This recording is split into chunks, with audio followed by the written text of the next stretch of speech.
ठीक। जी, अस्सलाम वालेकुम दोस्तों, आप देख रहे हैं TS knowledge TV YouTube channel और मैं हूं आपका होस्ट तारिक सुल्तान। फ्रेंड्स, आज हम मौजूद हैं मार असलम सयाल डेयरी फार्म ज़िला खानेवाल में।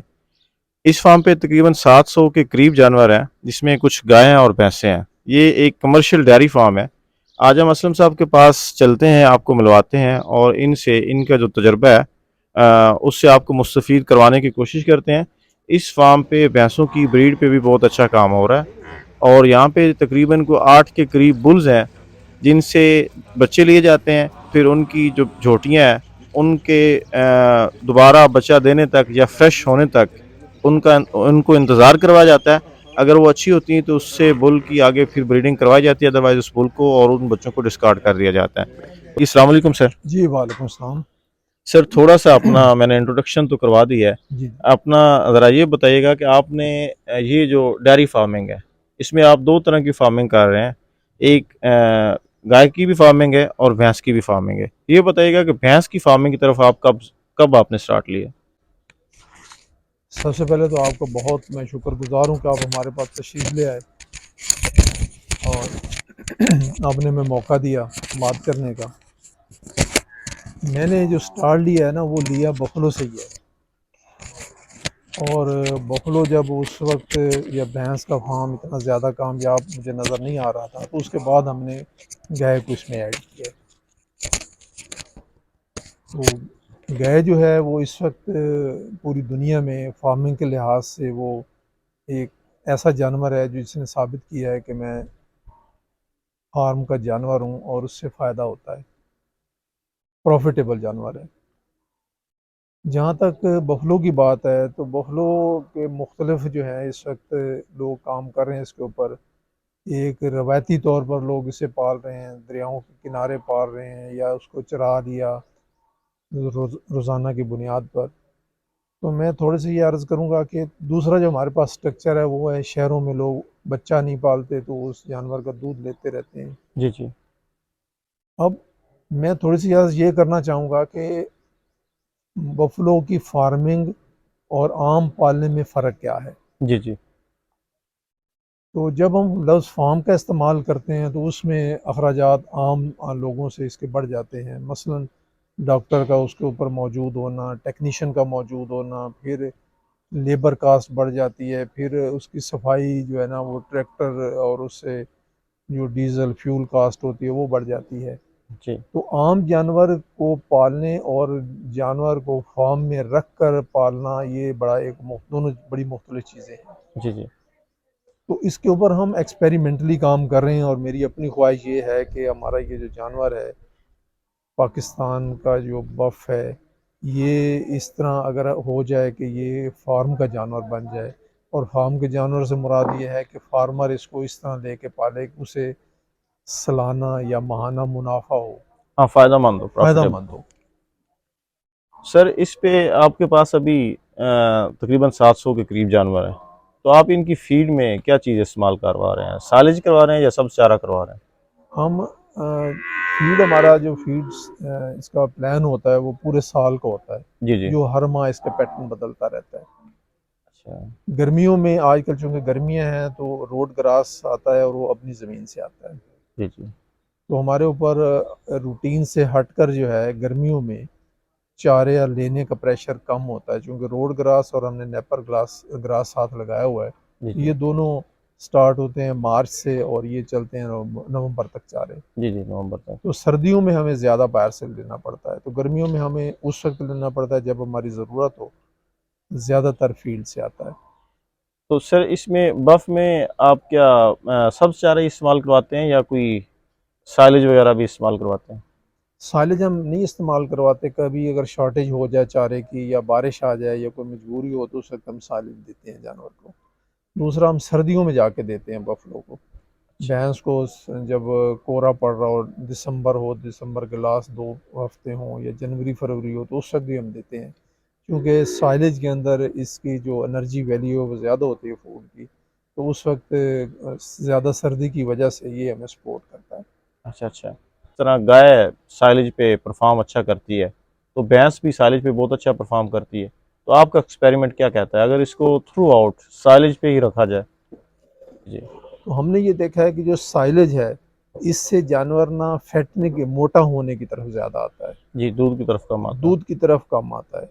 दूसरा ये है कि इसमें ना एक हम देसी लफ्ज़ यूज़ करते हैं कि फिर हमें इसको कोई ऐसी साथ मेडिसिन देना पड़ती है, कोई फक्की शक्की देना पड़ती है जिससे इसके अंदर डाइजेशन का प्रॉब्लम आता है। जी, जी। तो ये इसका इनटेक भी थोड़ा डिस्टर्ब होता है। तो साइलेज जो है ना इस वक्त मेरी समझ के मुताबिक, या मेरे तजर्बे को, समझ के बजाय मैं तजर्बे की बात कहूँगा, मेरे तजर्बे के मुताबिक पूरा साल आप साइलेज बिल्कुल हम नहीं देते। हाँ, छोटी एज में हम साल का बच्चा जैसे थोड़ा कम हो या 1.5 साल का हो तो उसमें भी हम बाज़ का 3 माह भी इन्हें साइलेज दे देते हैं और उससे इनकी ग्रोथ भी बहुत बेहतर हो जाती है। अच्छा, अच्छा। दूध देने वाले जानवर में गाय में हम साइलेज का इस्तेमाल करते हैं और भैंस में हम साइलेज के इस्तेमाल से हमेशा अवॉइड करते हैं। जी, जी। अच्छा सर, ये बताइएगा कि आपके फार्म पे जो भैंस है, इसकी एवरेज पीक पे कितनी रही है? मतलब सब ज़्यादा से ज़्यादा एवरेज जानवर ने कितना दूध किया है एवरेज में? अगर सर आप एक जानवर की बात करें तो वो आप लोगों ने नहीं, वो तो एक जानवर की पीक है, मैं एवरेज की बात कर रहा हूँ। एवरेज एवरेज की, ज़्यादा से ज़्यादा कितनी रही? अच्छा एवरेज हमारी 12 लीटर रही है। अच्छा, 12 लीटर। 12 लीटर। उसमें फर्स्ट टाइमर भी हैं और ड्राई भी हैं। उसमें ड्राई भी, फर्स्ट टाइमर भी, वो भी जो ड्राई होने जा रही हैं और 1 लीटर या 2 लीटर डेली दूध दे रही हैं वो जी, भी जी। शामिल हैं। वो भी हैं जो 16, 17 या 18 लीटर दे रही अच्छा, हैं। अच्छा। तो सारे के मिलाकर ये 12 लीटर अच्छा, इस साल। एक जानवर ने ज़्यादा से ज़्यादा कितना दूध दिया? अच्छा, एक जानवर हमारा ज़्यादा से ज़्यादा जो पैलेडों में है, जी, ये जी। फर्स्ट टाइमर में, तो ज़्यादा से ज़्यादा दूध हमारा रहा है 16.5 से 17। जी, जी। यानी एक दिन अगर 16.5 है तो अगले दिन 17 है, या थोड़ा 17 से ज़्यादा हो गया या 16 से थोड़ा कम हो गया, तो थोड़ी सी मतलब वेरिएशन 16-17 लीटर पे। 16-17 लीटर है। और दूसरे या तीसरे टाइमर जो थर्ड टाइमर या वो 20 प्लस चली जाती हैं। अच्छा, 20। तो सर, क्या आप बता सकते हैं कि आपके फार्म पे अगर 12 लीटर एवरेज आ रही है, 12 लीटर जानवर दूध दे रहा है, तो उसमें जानवर का खर्चा कितने लीटर है, प्रॉफिट कितने लीटर है? सर जो हमारा फार्म का मॉडल है ना उसमें एक चीज़ ये है कि इसमें हमारी कुछ ज़मीन है जो साथ हमें वहाँ से चारा मिल जाता है। अपनी ज़मीन है। अपनी ज़मीन है जिससे चारा आता है, जी, जी। तो उसकी वैल्यू, उस चारे की कीमत हमें कम पड़ती है। जी, जी। तो हम उसको ज़्यादा बारीकी से नहीं वो कैलकुलेट करते। इसको अगर आप सही तरीके से कैलकुलेट करना है तो फिर जिस तरह इस साल चारे का रेट 300 तक रहा है, जी, जी। तो इसका प्रॉफिट भैंस का बड़ा कम हुआ है। अच्छा सर, ये जो चारा जाते हैं, इसका आपने बताया कि हम पूरे 1 साल की प्लानिंग नहीं, करते हैं, तो इसमें क्या क्या प्लान होता है? मतलब पिछले 1-2-3 साल से अगर देखा जाए, तो आप कौन-कौन से चारा जात काश्त करते हैं ज़्यादा? हमने अपनी ज़मीन के ऊपर तो फिक्स किया हुआ है रोड ग्रास और नेपर ग्रास। अच्छा। उसके अलावा हमारे पास कोई दूसरा चारा नहीं है। इसकी वजह ये है कि एक तो इनको सुंडी-शुंडी नहीं लगती, कीड़ी नहीं लगती, ख़राब नहीं होते। दूसरा ये इससे ज़्यादा जल्दी कट आते हैं और हमें रोड ग्रास इसलिए सूट करता है कि ये मशीन जाके काटती है और आके डाल देती है, हमारी लेबर कास्ट भी बचती है। लेबर कॉस्ट भी कम है। जो मैंने प्लानिंग की बात की ना वो ये है कि हमने बाहर से क्या लेना है। अच्छा, बाहर से। तो बाहर से हम ख़रीदते हैं, अ, मक्की ज़्यादा परचेज़ करते हैं और उसके साथ साइलेज के लिए भी मक्की बाहर से परचेज़ करते हैं। और प्लानिंग यही होती है कि जब अच्छा दाना, और ये सारा साल एक जैसा दाना नहीं होता मक्की का, जी, जी। तो जिस सीज़न में उसकी दाना भी अच्छा हो और रेट भी कम हो तो उस वक्त हम इसको स्टोर अच्छा, कर लेते हैं। ठीक है। सर, ये बताइएगा कि आपके फार्म पे जो पैलन जोटियाँ हैं, क्योंकि बच्चों के अलहदा शेड्स बने हुए हैं, सारा कुछ अलग है, तो पैलन जोटियाँ कितने अरसे के बाद तैयार हो रही हैं फर्स्ट टाइम पैलन में? जोटियाँ आम तौर पर हमारे पास जो है ना वो 24 से 30 माह के अंदर लग जाती हैं लग एज में। जाती। जी, जी। बाज़ इससे पहले भी 1-2 वाक़ये हुए हैं कि इससे पहले भी वो लग गई हैं। मतलब ज़्यादातर 2 साल, सवा 2 साल है, हाँ, 2 साल के बाद, 2 साल और सवा 2 साल में लग जाती हैं। लग जाती हैं। और जानवर का जो दौरानिया, मतलब जानवर ने बच्चा दिया है, भैंस ने बच्चा दिया है, तो वो कितने दिनों के बाद दोबारा क्रॉस हो जाता है? हमारे यहाँ जो है ना वो साल के अंदर दोबारा या 14 माह के अंदर दोबारा जानवर बच्चा दे देता है। मतलब ये कि विद इन 90 डेज़, हाँ, विद इन ती 90s या 120 के अंदर हाँ, अंदर मतलब वो 3 से क्रॉस कर 4 महीने के दरमियान वो क्रॉस जानवर हो क्रॉस जाता है। कर जाता है। तो आप क्या समझते हैं कि अगर 3 से 4 महीने में जानवर क्रॉस नहीं होता, तो वो ओवरऑल प्रॉफिटेबल रहेगा? ओवरऑल ना तो गाय प्रॉफिटेबल रहती है ना भैंस रहती है। कुछ अच्छा सर, ये जानवर जहाँ पे तैयार होते हैं, प्रेगनेंसी के दौरान उनकी कोई ख़ास प्रोटोकॉल होता है, कोई ख़ास तैयारी दी जाती है या फिर रूटीन डाइट है? हम नहीं करते, हम नहीं करते। जी, ये है कि हमें लास्ट पर जाके आम तौर पर बाईपास फैट्स गायों में देते हैं, जी, जी, और भैंसों में भी हमारा ये रुझान होता है कि बॉडी स्कोर पूरा होना चाहिए। सर देखें ना, अगर हम इसको स्पेशल तैयारी के बाद दूध लेते हैं तो उसके एक्सपेंडिचर और वो जो उसके ऊपर एक्स्ट्रा टाइम लगाना पड़ रहा है और उसके ऊपर वो करना पड़ रहा है, वो भी आपको कंसिडर करना पड़ेगा। जी, जी, डेयरी के लिए जानवर का, उसमें हमारे पास ना तो इजाफी टाइम होता है, ना इजाफी हमारे पास लेबर होती है, जी, जी, ना इजाफी हम उसको खुराक देते हैं। तो इससे के अंदर जो मैं जिस रोल मॉडल की बात कर रहा हूँ उसमें कोई सवाए इसके कि हम जानवरों को डिलीवरी से पहले जो किलो लीमू दे देते हैं, लेमन वगैरह, लेमन वगैरह दे वंडा देते हैं, वगैरह। और वंडा वगैरह बॉडी स्कोर अगर ठीक है तो हम बिल्कुल नहीं देते। अच्छा, बॉडी स्कोर अगर जानवर कमज़ोर है तो फिर उसकी तो कमज़ोर हो तो देते हैं, और आमतौर पर हमारे एक ही चूँकि स्टेज के ऊपर फर्स्ट स्टेज सेकंड स्टेज पे आ रहे होते हैं, तो उस वक्त हम नहीं देते। ख़ास तौर पर कोशिश करते हैं कि आखिरी 2 माह में जानवर बहुत ज़्यादा पेट भर के ना खाए, ताकि उसमें प्रोलैप्स का मसला ना हो। अच्छा, जानवर अगर ज़्यादा खाता है तो फिर उसमें हाँ, प्रोलैप्स का तो उसमें बच्चे की जगह भी होती है, फिर ज़्यादा खा लिया तो उसमें प्रोलैप्स का भी चांस होता है गर्मियों में। अच्छा, अच्छा। तो सर पर लैक्टेशन मतलब पूरे सूए का, चूँकि आपके फार्म पे रिकॉर्ड रखा जाता है, तो आपको क्या लगता है कि कितना दूध होना चाहिए एक जानवर का, जो जानवर रीज़नेबल हो, मतलब अच्छा हो, प्रॉफ़िटेबल हो? जानवर का जो दूध है ना गाय में, वो तो जो मैं लिमिट ये बता रहा हूँ ना, ये सिर्फ बफ के लिए बता रहा हूँ, जी, जी। और वो है 3500 से 4000 लीटर अच्छा, 3500 से 4000 लीटर अगर जानवर की हो तो फिर वो कुछ मालिक को दे जाता है, दे जाता है। और उसका भी। बच्चा भी दे जाता है, जी, जी। और साथ जो है ना वो उसमें प्रॉफिट भी दे दूध जाता में भी प्रॉफ़िट दे जाता है। है, जब उसका ड्राई पीरियड है वो भी उसमें निकल जाता है। ड्राई पीरियड भी निकल जाता है।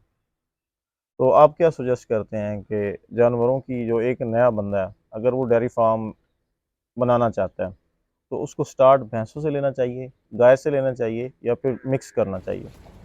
मैं तो सबसे पहले ये कहूँगा कि हमें किसी भी काम को करने से पहले उस काम जो लोग कर रहे हैं जी, जी। उनको बैठ के, उनके पास बैठ के उसको सीखने की ज़रूरत होती है। जी, जी। और जब तक हम सीख नहीं लेते, सीखने के दौरान गायों का फार्म भी देख लें, भैंसों का फार्म ज़रा कम है जी, जी। और गायों के ज़्यादा हैं, तो वो देख लें जो उनके मिजाज को ज़्यादा सूट करता है, उस हिसाब से वो डिसाइड करें। लेकिन ये बातों वाला काम नहीं है, इसमें सबसे ज़्यादा प्रैक्टिकली देखने की ज़रूरत होती है कि इसके अंदर लेबर कितनी है। या हम ये सोचेंगे नहीं वो काम कर रहे हैं, डॉक्टर साहब भी हैं और सारी लेबर भी लगी हुई है और इसमें जो है ना मालिक का कोई किरदार ही नहीं बनता, जी, तो जी। फार्म, खास तौर पर फार्म इस तरह नहीं चलते। जी, जी।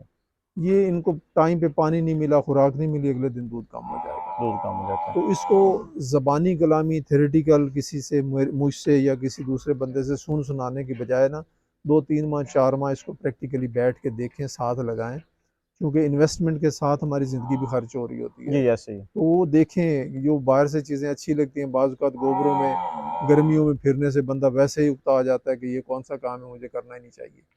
तो सर ये बताइएगा कि 700 जानवर हैं, छोटे-बड़े यहाँ पे, तो जी, इन पे कितनी लेबर है? हमारा इनके ऊपर ना 45 की लेबर है, अच्छा, 700 पे 45 बंदे। 45 बंदे हैं। ठीक। इसमें 5 से 4, 5 प्लस माइनस भी हो जाती है। अच्छा, अच्छा। तो कितनी ज़मीन है जो इस फार्म को? 2.25 मरबे। 2.25 मरबा। जी, ये कर क्या रहे हैं? सबसे इम्पोर्टेंट बात जो है वो हम छोड़ गए हैं। यहाँ पे जो भैंसों में जो चीज़ा-चीज़ा इश्यूज़ आते हैं, मतलब ज़्यादा आते हैं। जैसे अगर गाय की बात की जाए तो सबसे पहले माइंड में आता है कि ये गर्मी करेगी, या इसे मास्टाइटिस का मसला होगा। और भैंसों में जो मेजर प्रॉब्लम्स हैं वो क्या लगता है आपको, क्या आ रहे हैं? भैंसों में मेजर प्रॉब्लम जो है, जो प्रॉब्लम क्रिएट होता है आमतौर पर मिस्टाइटिस की वजह से हो जाता है। जी, जी। तो वो ब्रीड की सिलेक्शन से मसला हल हो जाता है, और उसके अलावा अगर आप अच्छा एंटीबायोटिक और टाइमली उसका वो सर्फ टेस्ट कर रहे हैं, या आपके लोग सेंसिबल हैं, उन्हें समझ आ जाती है कि थोड़ी सी भी फुटकी है, और स्टार्ट में भी उसे ट्रीट कर लिया जाए तो वो ठीक हो जाती है। साड़ू के अलावा कोई और ज़्यादा प्रॉब्लम? साड़ू के अलावा हम सारी वैक्सीनेशन करवाते हैं, जितनी डिजीज़ हैं सब की वैक्सीनेशन करवाते हैं इसलिए। और ख़ास तौर पर क्लास्ट्रीडियल की, जी, जी। जो जानवरों में आम तौर पर वो कोड़ी सूज जाती है जी, और जी। उससे लिवर का मसाइल होते हैं, जी, जी। तो ये सारी हमने वैक्सीनेशन शुरू करवाई है। वैक्सीनेशन करवाने के बाद हमारी एक्सपायरी या डेथ रेट बड़ा कंट्रोल हो गया। छोटे बच्चों का भी, बड़ों का भी? वो जैसे वैक्सीनेशन इंसानों के बच्चों में स्टार्ट होती है ना, हमारे यहाँ उसी तरह छोटे बच्चों से शुरू हो जाती है। अच्छा अच्छा, चलें सर, बहुत शुक्रिया, थैंक बहुत यू वेरी मच मेहरबानी सर, सर, बहुत अस्सलाम वालेकुम। शुक्रिया, अस्सलाम वालेकुम।